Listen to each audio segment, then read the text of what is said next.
fighting again kaya this year again, Manny? Everyone's asking. This year, mga December. Talaga? Sa US ulit?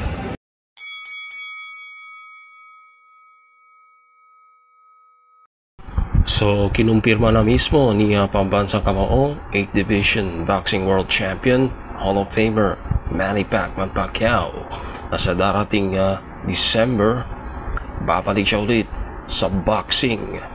At hindi pa naman sinabi kung sino ang kanyang makakalaban, pero gaya ng mga binabalita sa previous video, previous news, sina WBA welterweight champion Rolly Romero or ang WBA lightweight champion na si Gervonta Tank Davis ang mga possible next opponents ni Pacquiao sa Disyembre. So mas maganda in my opinion kung si Rolly Romero na lang, dahil gaya ng sinabi ko, world champion ito at gusto ni Manny na maging world champion ulit sa welterweight, and wala siyang mapapala dito kay Tank Davis. So mas maganda kung si Romero. Now, in the next news, naging matagumpay ang US return fight ni former IBF Super Flyweight World Champion Jerwin Pretty Boy Ancajas sa kanyang 8th-round fight kontra Ruben Casero ng Uruguay by majority decisions sa scorecards na 80-72, 80-72. Lahat pumabor kay Angkas, at ang isa sa tatlong judges ay nagbigay ng tabla na score na 76-76. Klarong-klaro na si Angkas talaga ang nakakalamang sa laban, at nakontrol niya si Casero sa pamamagitan ng pagbato ng mga consistent jabs with the left and right straight punches, combinations, lateral movements, and ring generalship. Talagang malinis na kumukonekta kay Casero yung mga batong may mga suntok na binabato ni Ancajas. It was a clear blowout lopsided performance from Ancajas, pero parang ibang laban ata ang napanood ang isang hurado, dahil nagawa pa niyang gawing draw o tabla ang kanyang scorecard. Anyway, it is a victory nevertheless, as he is back for another world title shot. Sa kanyang next fight, yan ay ayon mismo kay MP Promotion President Sean Gibbons, and galing na din mismo kay Angkas sa kanyang interview sa Fight Hype na world title na ang kanyang next fight after his dominant win over Casero.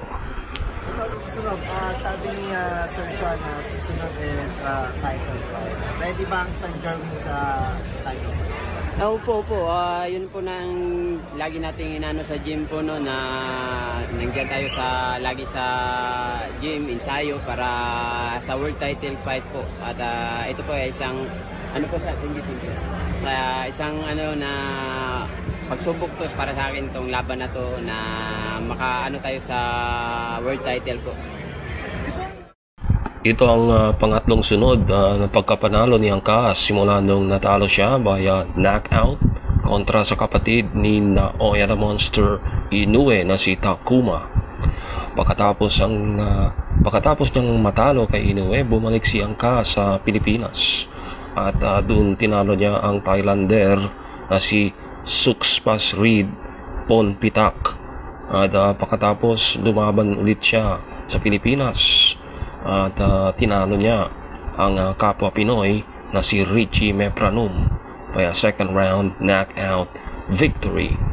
And in his US comeback fight, Angkas defeated Casero by a majority decision to earn a shot for another world title. So this time in the Super Bantamweight division, at susubukan ni Angkas na maging 2-division world champion in his next fight. So kung if ever na maging world title nga talaga ang magiging next fight ni Angkas, ay makikita natin na nag-iisa lang ang belt holder o champion sa Super Bantamweight Division. Yan ay walang iba kundi ang undisputed Super Bantamweight Champion na si Naoya Monster Inoue. At kung makikita natin sa rankings ng apat na sanctioning bodies, WBA, IBF, WBO, and WBC, nasa number 5 si Angkas sa IBF, habang number 9 siya sa WBA, and also number 5 sa WBO. At sa WBC ay hindi kasama sa top 15 si Jerwin. Pero isang good news na din ito dahil kasama si Jerwin sa top 15 ng tatlong sanctioning bodies. So at least kasama sa world rankings si Angkas. At alam naman natin na malakas ang humahawak sa kanya. Yan ay si Sean Gibbons. Maraming connection si Sean Gibbons. So magandang balita na din ito para sa former champion na si Jerwin. Pero realistically talagang delikado si Jerwin. Mukhang wala siyang pag-asa na maging champion sa Super Bantamweight Division habang pinaghaharian pa ni Naoya Inoue ang 122 pounds weight class. At alam natin na siguradong alam din nito nila Sean Gibbons na delikado pag si Inoue pa ang champion. Sa tingin ko, ang strategy o ang hakbang na gagawin ng kampo ni na Angkas ay hintayin pa muna nila na umakyat si Inoue sa featherweight division bago nila ipalaban si Jerwin for another world title.